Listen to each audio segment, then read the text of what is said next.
प्रणयन किया है, जो ग्रंथन किया है, हमारे भोले बाबा ने किया है। हमारे भोले बाबा के मुख से सर्वप्रथम एक ही ग्रंथ निकला। कितना? एक ही ग्रंथ। और उसमें कितने श्लोक थे? 100 करोड़ श्लोक। 100 करोड़ श्लोकों से ग्रथित एक ही ग्रंथ भगवान शिव के मुख से निकला। अब 100 करोड़ श्लोक तो हम पढ़ पाने में सक्षम है नहीं ना? तो बेसिकली एक ही ग्रंथ था और उसी ग्रंथ को डिवाइड किया है भागों में, 18 महापुराणों के रूप में विभाजित किया है। किसने? वेद व्यास जी महाराज ने। किसने? वेद व्यास जी ने। उस 100 करोड़ के ग्रंथ को पहले शॉर्टकट कर दिया।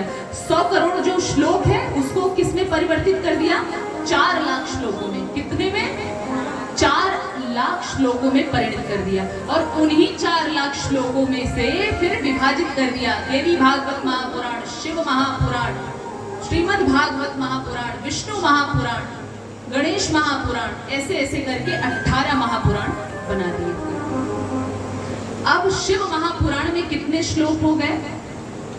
1 लाख श्लोक। कितने? अब सोचिए, कलयुग में तो 1 लाख श्लोकों का भी संपर्क कोई नहीं कर सकता। कैसे कर सकता है? व्यक्ति की आयु बहुत कम है। 1 लाख श्लोक पढ़ते पढ़ते तो न जाने उसके कितने जन्म हो जाएंगे महाराज। तो वेद व्यास जी के मन में ये विचार है, नहीं, इसको और शॉर्ट करना पड़ेगा, संक्षिप्त करना पड़ेगा। तो उस 1 लाख श्लोक को उन्होंने 24,000 श्लोकों में परिणत कर दिया। कितने? 24,000 श्लोकों में परिणत कर दिया। पहले इसमें 12 खंड थे, 12 संहिताएं थी और इन संहिताओं को भी कम कर दिया। कितनी संहिताएं बना दी? 7।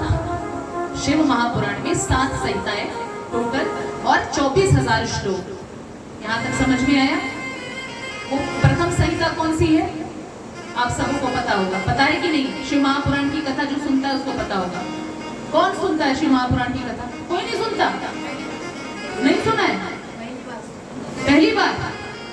विद्येश्वर संहिता प्रथम संहिता। फिर दूसरा संहिता आता है रुद्र संहिता।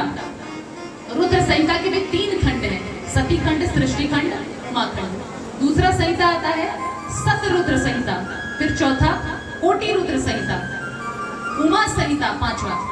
फिर छठा कैलाश संहिता और 7वीं संहिता वायवीय संहिता।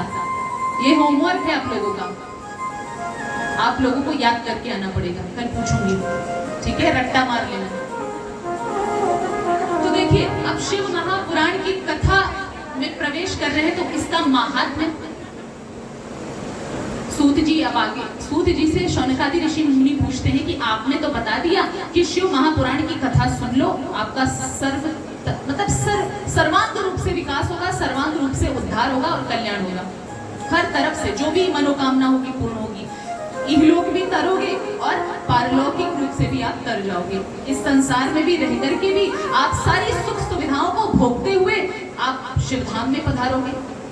इतना तो आपने तारीफ कर दिया सूत जी, लेकिन आप ये बताइए कि इसको श्रवण करने से कैसे कैसे मानव करते हैं। तो सूत जी कहते हैं ये तो पूछो ही मत। ये मानवा पाप कृतस्तु सर्वदा सदा दुराचार रता विमार्गगाः। जो मानव जीवन में कभी अपने अच्छा कार्य किया ही नहीं है, हमेशा बुरा कार्य किया है, वो भी यदि अपने जीवन काल के अंतर्गत एक बार भी प्रेम पूर्वक शिव महापुराण की कथा सुन ले तो उस व्यक्ति का कल्याण हो जाता है।